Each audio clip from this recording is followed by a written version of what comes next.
Hello everyone, welcome back to another episode of Right to the Source. I'm Robin Harrison and I'm here as ever with the Managing Director of H2 Gambling Capital, the Donny Wahlberg of data, Mr. Ed Birkin. Ed, how are you today? I'm good, thanks Robin. I thought we'd agree to change the intro to the least popular, least downloaded, least listened to, least prepared podcast. Run by Clarion Gaming.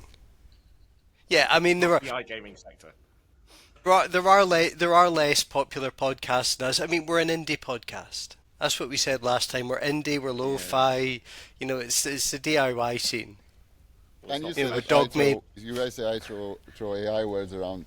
Lo-fi, indie, seems like we're also playing that game of specialized words. Exactly, we're buzzword bingo, and that is an excellent introduction to our very first guest in this podcast. The other week we talked about bringing in someone to talk about Africa, and so as promised, we have someone to talk about AI. We get the first letter right, but we are delighted to introduce Mark Flores Martin of Xgenia AI to Right to the Source. Mark, it's great to have you with us. Thanks, Robin, and Ed for having me on this podcast. It's a pleasure, especially to be the first guest. Well, I hope I will live up to the expectations and that you guys have set up. So let's kick it off. Excellent. I mean, we have very low expectations because if you've seen the podcast before, we are wholly unprepared. Ed generally ends up ranting about something, and then it all just comes together in the edit. Yeah. We hope. You guys want me to give an intro to Xgenia, or how do you want to go with it most?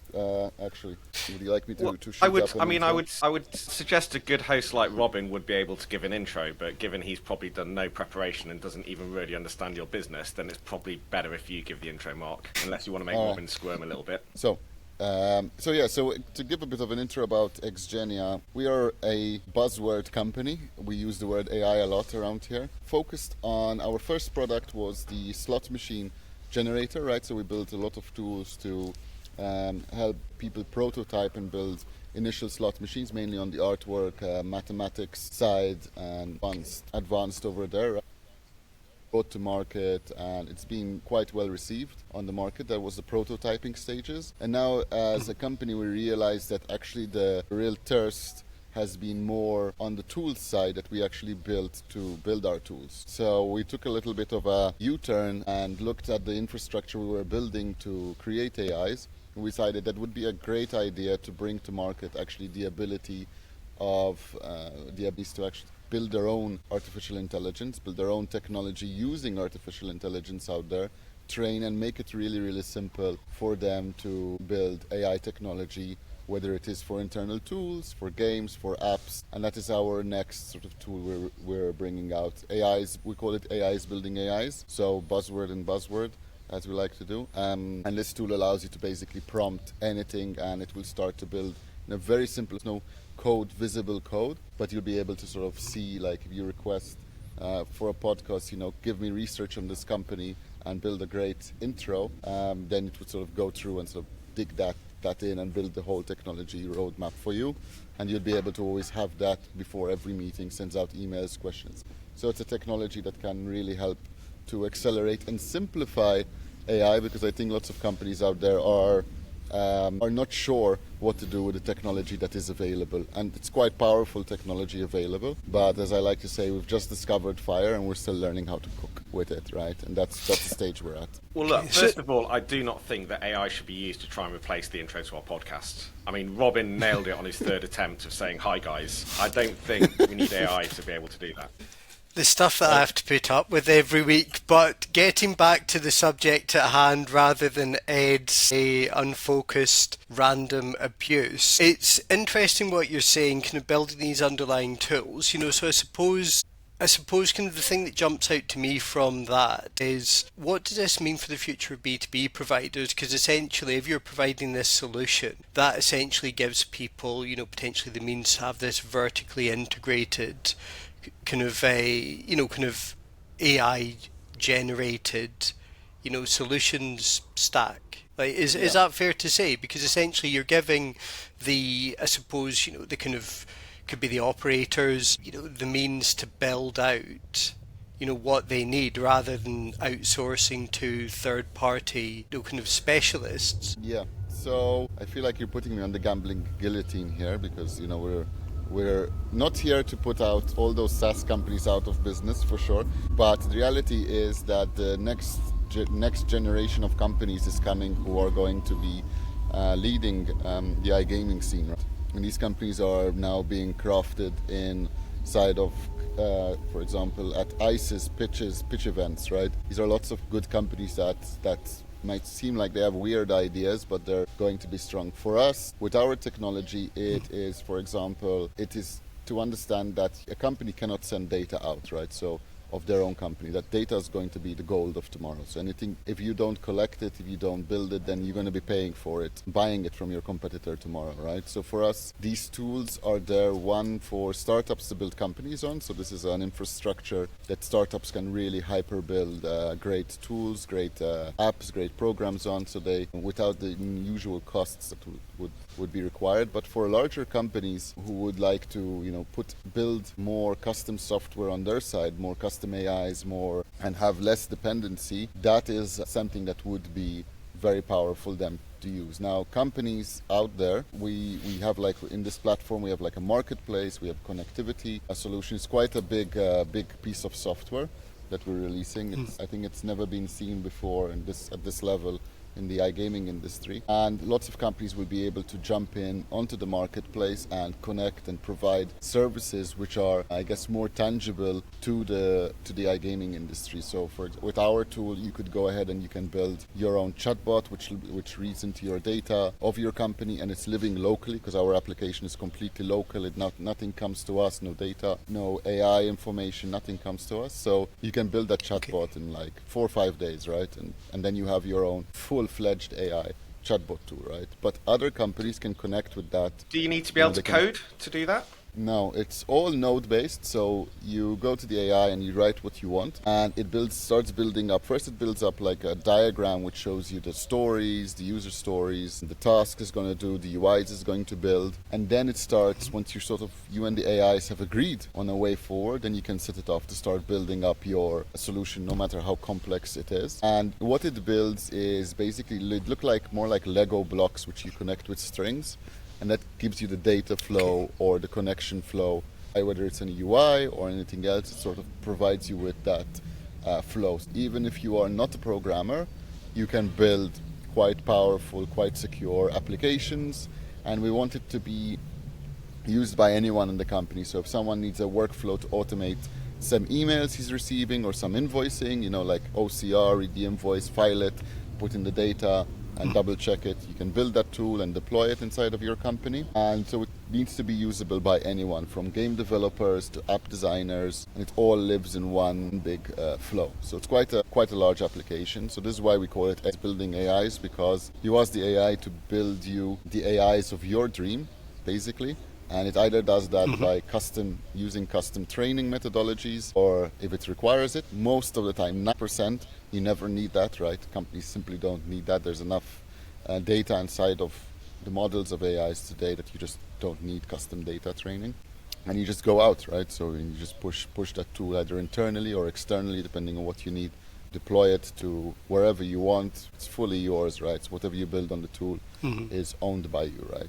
And at the end, yes, it does export code, but doesn't mean you need to look at the code, Okay. And talk us where you kind of came into this sector, because doing research before the call, Ed, I do actually do some. I noticed that your background, covers a lot of different sectors. I mean, like, AI feels like a thread that's running through it. But it's like, it doesn't feel like you're one of these, kind of gaming guys that was previously a blockchain guy, that was previously a social casino guy, yada, yada, yada, So talk us through, how you've kind of come into, kind of developing this specifically for gaming. What was the kind of, what was the attraction of this industry and the kind of market signal that's brought you, to kind of go all in on Xgenia? Okay, it's a great question. And my journey, I think, started mostly as an ethical hacker. So I used to work quite a lot for US companies doing various ethical hacking, right? For them, helping them to secure their systems and coming up with ways to break their systems, right? And that gave me a very good mindset of looking at software in a different way, right? Obviously, I'm Maltese, so I was in the gambling industry. My first startup, so to speak, was we had built a VR casino that you could walk to. This was on 13 years ago, so you can imagine the level of quality the VR was at that time. We built a full. Robin, you know casino. that if you'd done your research properly. If you'd have researched properly, you'd have known the background in gaming. Do you see what I have to put up with, Mark? Well, you see what I have to put up with every week? Did ChatGPT not tell you this detail? Robin, I'm going to have to side with Ed on this one. No, I'm joking. It was earlier on in your career. You know, I don't know if that information is readily available online. So it could be Robin did his research, but it's been scrubbed because it was 13 years ago. So it could be that as well. Or it's just the high-level fluff journalism that Robin does rather than the kind of deep dive analysis that you'd expect someone at a consultancy to do. But anyway, sorry, you were rudely interrupted. Please carry on, Mark. I love how he likes to tease you. But I mean, that's in a way brotherly love, in a way, giving you those vibes in a way. So yeah, I was in the gambling industry, and we did a lot on the slot side, roulette, various games. We built various games. Also, our flagship was VR. It worked really, really well, but it was so early that the headsets were way behind, and people would just get motion sickness in using them. It's not like today, right, where you can spend hours in them. No, you could spend seconds because it would give you such bad motion sickness that you just couldn't stay in the game. But it was really a big thing for us. And then after that, I sort of took a strange turn, moved into the telephony industry and the real estate industry with mortgage, digitalization of mortgages, and this type of things sort of came as a random opportunity which I jumped into. I always like owning real estate and getting in real estate, so I just thought it was a good complementary company to have. And as we sort of went into this whole sort of technology, AI, using AI a lot and deep diving in the early days of artificial intelligence, right, we started building up a company, trying to see what we're going to do, and we sort of took a U-turn back to see what was going on in iGaming and looking at the latest innovations in iGaming, and we felt like it was very weak in innovation. So we felt like this would be a really good to test and push new technologies, especially AI technologies, and bring that to the industry, right? To give people the ability to really understand what you can do with this technology that's out there. And so that's sort of how it happened. We were always in gambling, in iGaming, I guess, and always interested in building there. And it just seemed like a golden time to come back in, right? The age of and the lack of innovation in the industry, or perceived lack by us at least, sort of brought us back in an excited way. And we're quite happy with the decision we made because, people are so much fun in the iGaming industry. I mean, the events are top-notch, right? It's crazy wild. So that's, I guess, how we came back in. This is going much, much better than I was ever expecting. So I'll ask a question just to bring the level down a bit. So one of the things that pisses me off a lot is when people talk about, I've got this AI solution. And I go, okay, well, tell me about it. And I know very little about AI. But effectively, it's just an algorithm. I'm like, so what you're effectively telling me is you've built an algorithm which, has been around since 300 BC, the first algorithm, or in the gaming space since the late 90s. Like, that's not AI. So stop putting that word on your website to try and sell a product. If your product's good, I'll buy it, whether it's AI or not. I assume you're going to say yours definitely is AI. But do you find that as well, that everyone just talks about AI because it's this buzzword and a load of the stuff they're doing just isn't AI? I think that a lot of companies are wrapping AIs into whatever they're building. So if they're building a chatbot, it's AI company advanced, and it's just basically wrapped ChatGPT in the background, right? If it's anything else, it's the AI is moving so quickly that you have to either be on two sides, on the research side or on the wrapper side. And I would say all of the companies I've come across, with the exception of a few, are on the wrapper side, right? They're wrapping, repackaging AIs which are there when you can use quite easily. On our side, we stick to the research side. So we try and deliver what is maybe 6 months ahead of ChatGPT, or of what they will roll out, right? Or Meta, all these, because these are on the same research side we all are on. And we try and bring it in our technology quite early before you see it mainstream. So we're very much all the time trying to research, discover, and understand. And it comes at a bit of a cost because, some things are great and some research leads to absolutely nowhere. But I guess that when it comes to a hype thing, it's like, meme coins and multiple blockchains, and it was like just millions of them. Most of them are worthless. There are a few really good ones out there. Even in the iGaming space, I've met a few companies where I can say there are really good ones, like StatsDrone is definitely one of them where I was quite impressed. At first I'm like, another rapper company. But then, you realize they're actually thinking in a quite good way. So I like that company personally. There are a few others, but yeah, it's called the rapping world right now. Take an AI, ChatGPT, put 42 times around and present it as a brand new cutting edge product and go to pitch awards and all this stuff. But that's what basically it is.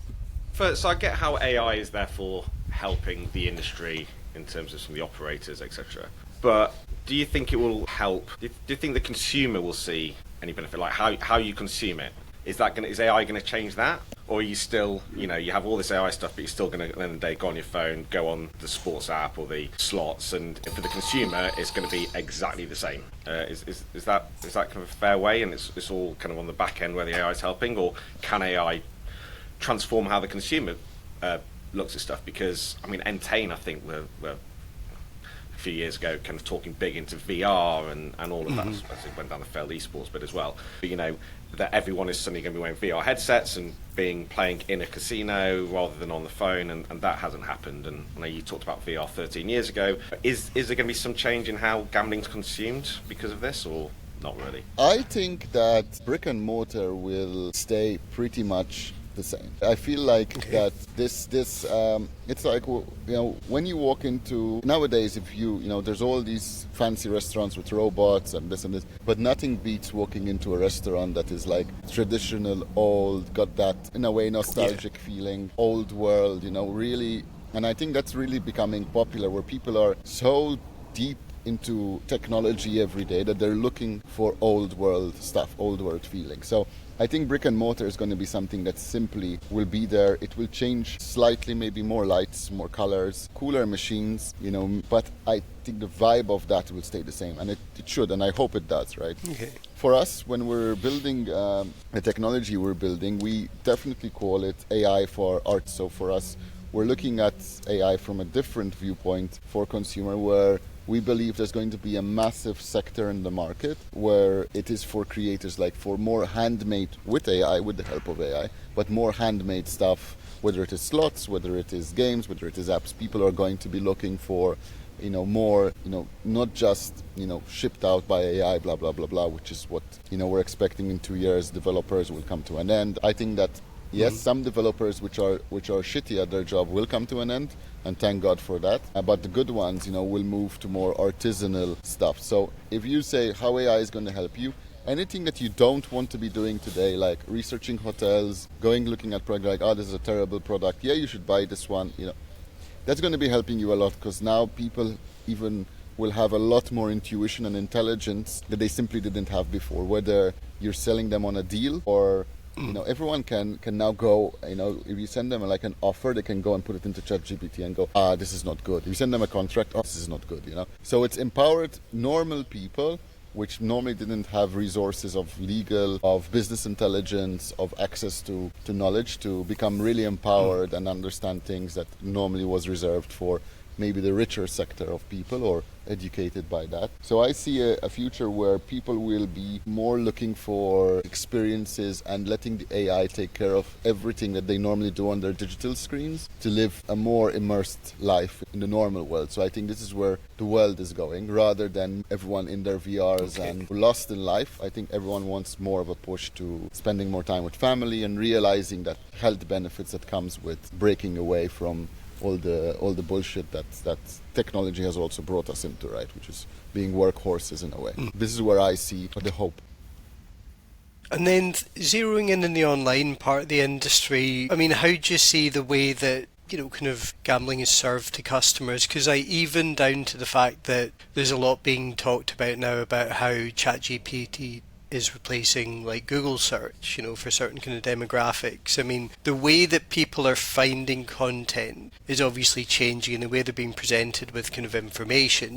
Like you think back in the day, and for a lot of people, people still do this. You type something into Google, you click through the results. Now that step has been kind of taken away. These clicks are being taken away. So, I mean, do you still see this ultimately, kind of pushing people towards gambling websites, gambling apps, or is there going to be, is this kind of like democratization and kind of, I suppose, kind of like curation of the experience is what it really comes down to? Is that going to, upend, all these kind of, essentially what the industry has been built around online? You mean on the affiliation side more, or? Well, partially on the affiliation, but also, just thinking into how, kind of like gambling brands present themselves. It's like you think about sports, essentially a very fancy Excel spreadsheet, for a casino, just tiles and tiles and tiles of, kind of game options. I mean, do you see,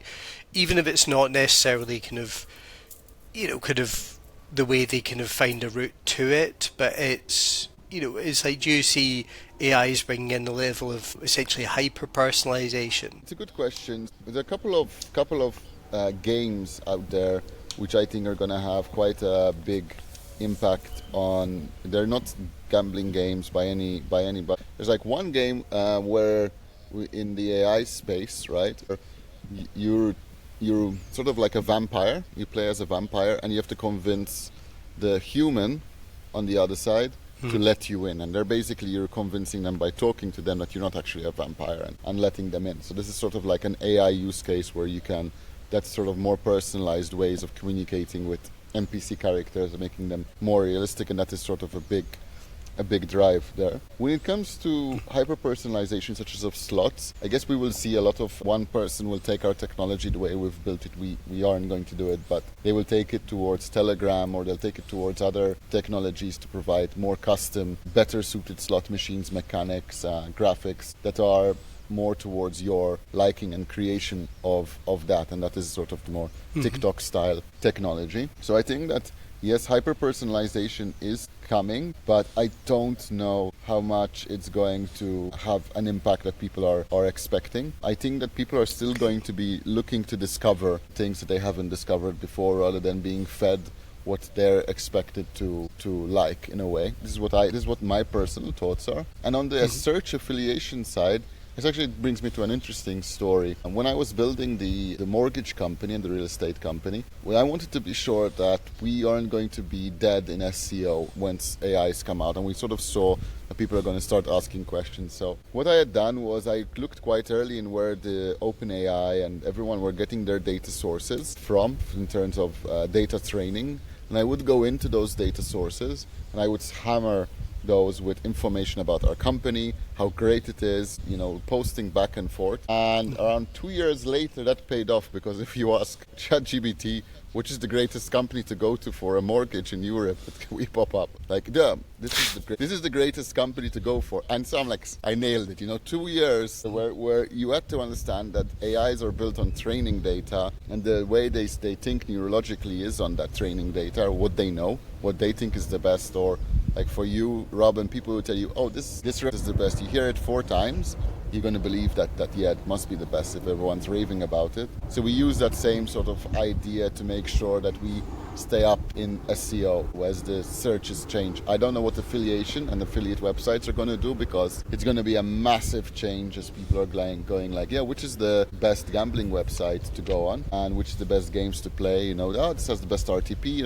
It will sort of start thinking towards the consumer side. So I think there will be a direct action from game to AI, and if casinos are acting on that now, if I was building a casino, I would probably make sure that I have put out enough data out there to know that I have the best slot machines with the best returns for players, etc., etc. So players are going to be looking for that, and AIs are going to logically look for that also. Better return to player for these games. This is what I think. It's going. And we are coming up on time, but I'm going to give Ed the opportunity to ask one last question try and make it coherent. So I've just been distracted by this vampire game, if I'm honest. I mean, it sounds a bit like dating, just trying to convince someone else you're something you're not, and it's just Dating vampires. Yeah, well, not dating vampires, just the whole thing. I mean, one thing I was going to ask, well, not really ask, just my view is, we're talking about hyper-personalisation. I don't even think the industry's just got normal personalisation right yet, have they? It's always the next thing. Like, they've been talking about personalisation for about 20 years, and they're yet to do that. So let's just stick hyper on an AI, and I'm dubious about whether it will happen. But I suppose my question is, I think some of this could be really interesting for my business. So one, can I get a massive discount? And secondly, if you had to use your area of expertise to say which job is most likely to be taken over by AI first, a fluffy news story writer or an in-depth data intelligence analyst, who's most at risk? I would say so first of all, our product is going to be available for free. So the base product for building certain things and games and is going to be available for free, and then there's a higher version which is $40 or $50 per month, and then there's the big gambling version which comes with all the templates, whether it is CRM and whatever. Go grab it, it's free. There's your discount problem. You're welcome. But on the side of the jobs, that's an interesting one. I always say the first job I expect to go with AI is going to be the CEO's job, because these tools are super knowledgeable at making the right decisions without emotions for companies. So probably the first jobs to go is going to be top management down. Developers will become more artisanal as it goes along, but anything that touches on feeling of human, whether it is painting a plate or doing a podcast, writing an article or anything like that, they're going to be looking heavily for the humans. I think humans seek out humans, right? I have a strong belief in this, that everyone who's saying AI is going to take over, we're going to be jobless, everyone's going to be it's just a ridiculous dream. Come on. We're going to find our place. We're definitely going to stop doing anything that we don't want to do, right? So if we don't want to make our morning coffee, there's an AI and a bot for that.